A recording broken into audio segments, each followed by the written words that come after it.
जैसे कलमा कलाम है, उसी का दौलत धाम है। अगर लागी तो लाग गई, शर्म कहाँ है, मोहन मन रुजू इश्क में, इस नैनों में नींद कहाँ है। इसलिए अभी आपने क्या सुना शब्दकारी ने कि साजा सूरत चढ़ाई तृप्ति घर, तन मन सुध बिसराई की हाजिर। किसी भी प्रकार के हठयोग द्वारा हम अपनी सूरत को सदगुरु के चरणों में नहीं लगा सकते हैं, क्योंकि हठयोग में तो अहंकार उत्पन्न होता है और अहंकार सत्य वचन सुनने को, सत्य की रास्ता चलने से बहुत वर्जित करता है। इस प्रकार से मतलब पिता माता अपने पुत्र को मतलब नाना प्रकार के गलत तरीकों से वर्जित करते हैं। इसी प्रकार से अहंकार हमेशा वर्जित करता, अहंकार उससे जन्म लेता है हठयोग से। तो हम हठयोगी होकर के अपने मतलब जो है तो निज मार्ग के मुकामी नहीं बन सकते हैं। इसलिए महबूब महरमकार है। महरमकार कौन है? महरमकार केवल सद्गुरु है। ये जीव तो हमारा अपराधी है, क्योंकि अभी आप पिछले कुछ चंद ज्यादा घंटे तो हुए थे, कुछ समय पहले अभी आप सुन रहे थे कि महाअधम याद का सदगुरु महासहायता का लिखते हैं कि महाअधम याद का सदगुरु पक्ष ने मैंने महाअधम होने के बाद सदगुरु के पक्ष को स्वीकार किया है। 3 लोग को छोड़कर चरण केवल सिद्ध देव मैंने चरणों में अपनी सूरत लगाई है। तो इसी प्रकार से हमको करना क्या है कि महबूब महरमकार है, बंदा गुनाहगार है, हरदम तेरे अख्तियार है। जिस प्रकार से राजा के राज्य में मतलब जाकर के जो है नौकर होते हैं, जो प्रजा होती है, जो मंत्री होते हैं, तो राजा के ही इशारे में रहते हैं। अब राजा के इशारे जो स्वयं से समझ जाते हैं, कुछ लोग स्वयं से नहीं समझते तो भय से समझाते हैं, और भय से नहीं समझते तो उनको रोज जो है लिखने वाला होता है, तो रोज के नियम उनको लिख करके पढ़ाए जाते हैं। तो हमारे मालिक ने कितनी मेहरबानी की है कि थोड़े बड़े छिपा रखे और पते की बात मते से ढांके। तो भीतर बैठ बिना बोले ऊपर से शब्द पुकारे। अगर हम सब समझते हैं तो क्या कहते हैं कि ये पास रहे से क्या हुआ जो तनिक न समझा है, हर हर हर हर भगत से सुआ समझ का बैठ। एक पक्षी था, एक जो है जाकर एक भक्त था, और एक जाकर के कोई धंधागीर था।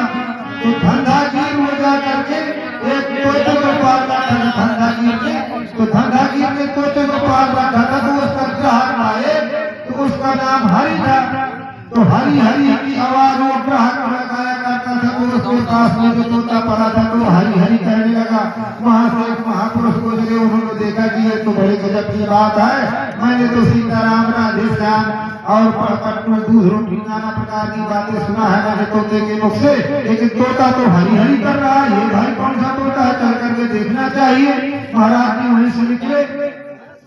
तोता जो है तो जो धंधे किए था वो बहुत चमचाल था, मतलब क्या करके व्यक्तियों को पकड़ भी लेता था और मार भी देता था, नाना प्रकार के दंड दिए करता था।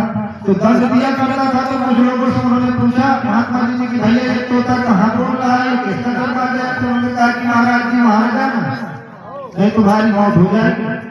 उन्होंने कहा कि ये तो भाई अजीब की बात है कि बताओ तोता हरी हरी बोल रहा है, वहां जाने से मेरी मौत हो जाएगी। मौत कौन करेगा, कहेंगे इसका तोता है, कहेंगे इसका तोता है तो क्या उसने इसको मौत तो नहीं पढ़ाया है, मारना मारने को नहीं पढ़ाया है। तो कहें ये विषय बड़ा गंभीर है, ये जाकर के ये हमसे न पूछो महाराज जी तुम वापसी करने जाओ, क्योंकि तुम वान बस्ती हो बनवासी हो, वापसी करने जाओ जंगल में जाकर के फल पत्ती खाओ धन करो, क्यों मारने के लिए जाते हो। महात्मा जी ने कहा कि ऐसा है कि मरना तो एक साधारण बात है, कोई ज्यादा गहरी बात नहीं, क्योंकि संसार में जो कोई आता है उसको मरना ही है।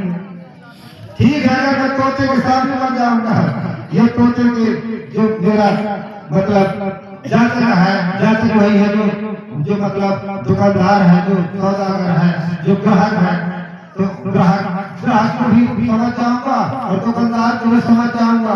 अब मेरी कामना भी पूरी हो जाएगी। अब रक्त को अगर देना होगा मालिक को तो रक्त मिल जाएगी, कोई दिक्कत की बात नहीं है, लोग तो सब फकीर हैं। तो चल दिए महात्मा जी के दरवाजे पर पहुंचे तो उन्होंने अरदास लगाई।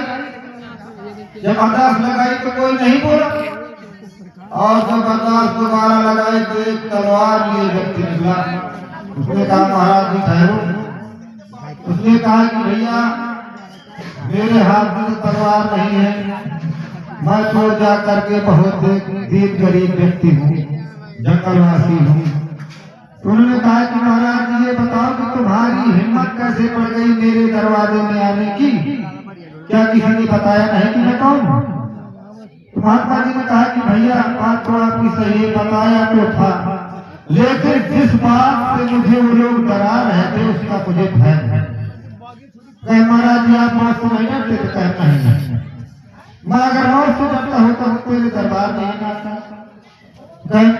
मैं भी तुम्हारी मौत कर दूंगा। तो कह लिया था उचित, यह था उचित व्यवस्था से आप मेरी मौत कर सकते हैं, लेकिन मौत करने से पहले मेरे कुछ सवाल है, उनका जवाब अगर मिल जाएगा तो मेरी भी दिल की तसल्ली मिल जाएगी। तो उन्होंने कहा कि तुम्हारे सवाल क्या है? अरे महात्माओं के सवाल है कि भिक्षांते ही भिक्षा मांगने वाले हो, तुम्हारे क्या सवाल है? उसने कहा कि मेरा सवाल भिक्षा का नहीं है, मेरा सवाल ये है कि जो ये पक्षी तुम्हारे पिंजरे में कैद है तो ये हरी हरी क्यों बोलता है? क्या आपने इसको हरी हरी पढ़ाया है? तो कहे महाराज एक बात बताएं, ज्यादा बात मत करो, अगर ज्यादा बात करोगे तो सबका कलमा तो मैं जा करके पैरों से करता हूँ और तुम्हारा कलमा सिर से करूंगा। उन्होंने कहा कि ठीक है ये दीवार मुझे मंजूर है। कह मंजूर है? तो कह हाँ मंजूर है। कह तोते को बुलाऊं? तो कह हाँ बुलाऊं। उसने कहा कि हरी, उसने एक आवाज लगाई तो तेरे 4 बार हरी हरी कहा। उसने कहा कि ये तो गजब की बात है। तो उसने कहा कि क्या भैया मैं भी हरी कहूं तो ये भी हरी कहेगा? उसने कहा कि हाँ हरी कहेगा।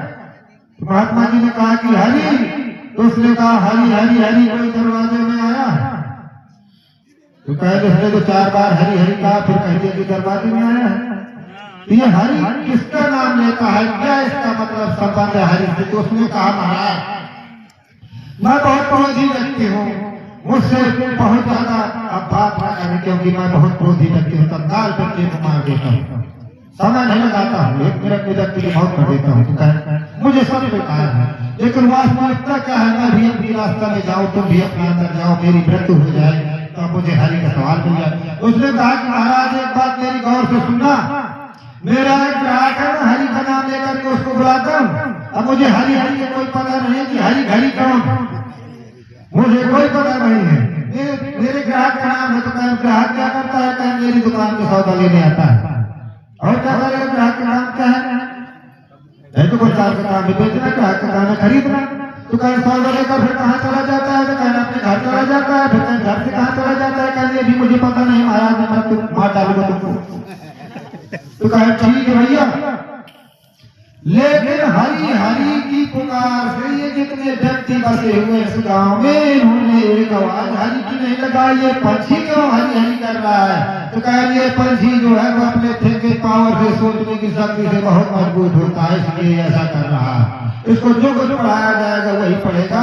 तो हमको जो सब कुछ पढ़ा रहे हैं वही पढ़ाई हम पढ़ेंगे तो हमारे अंतःकरण के मलिन विचार हट सकते हैं और तमाम तरह की, क्योंकि अभी जब सत्संग हो रहा था तो मतलब किसी ने कहा कि आपको अरस के अंदर बोलना है, फिर किसी ने कहा कि नहीं अरस के अंदर नहीं बोलना, ऐसा कौन सब कोई नहीं बोल पाए। तो जब आप अरस के अंदर नहीं बोल पाएंगे तो क्या अरस के अंदर बोल पाएंगे? जब अरस के ही अंदर नहीं आप बोल रहे हैं तो फिर तरस के अंदर कहाँ बोल पाएंगे? तो महबूब महाराज है, बंदा गुनहगार है, हर दम तेरे अख्तियार है, सदगुरु का ही अख्तियार है हमारे ऊपर। और जैसे कर्मा का नाम है, जैसे मतलब क्या है, जिसको सुमरन प्यारा है, जिसे कलमा कलाम उसी का दौलत धाम है। अगर लागी तो लाग गई, अगर सदगुरु के बदल लग गए तो सारी लोग राज का समझ के तो मेरे साथ जीव ले जाएंगे तो आप तो पढ़ने लगते हैं, औलाद जाती नहीं है। अगर कोई हमको कहता है कि तुम कहाँ वहाँ संत महात्माओं के पास जाते हो, क्या करते हैं, क्या बताते हैं, कुछ नहीं, नाना प्रकार की। तो इसी प्रकार से जाकर के हमको अगर लागी तो लाग गई, सर्व कहाँ जिनके जिनके लागी है, आप सब लोग सत्संगी हैं, संत महापुरुषों को क्या कहना, वो तो सब कुछ जानते हैं। लागी तो लाग गई, सर्व कहाँ, वो सर्व नहीं है। मोहम्मद जी उसके लिए कहा वासनाएं सब व्यक्त हो जाती हैं। इसी प्रकार से बहुत सारे कलाकार भैया अभी तक बैठे हैं। तो सहज सुरत हाथ तुमने घटकर मन सुध विसराई की हानि किसी भी प्रकार के हड्डियों से संतों के चरणों में इबादत नहीं की जा सकती है। और इबादत तभी की जा सकती है क्योंकि जब हमारा जो है तो मन और चित्र एक जगह हो।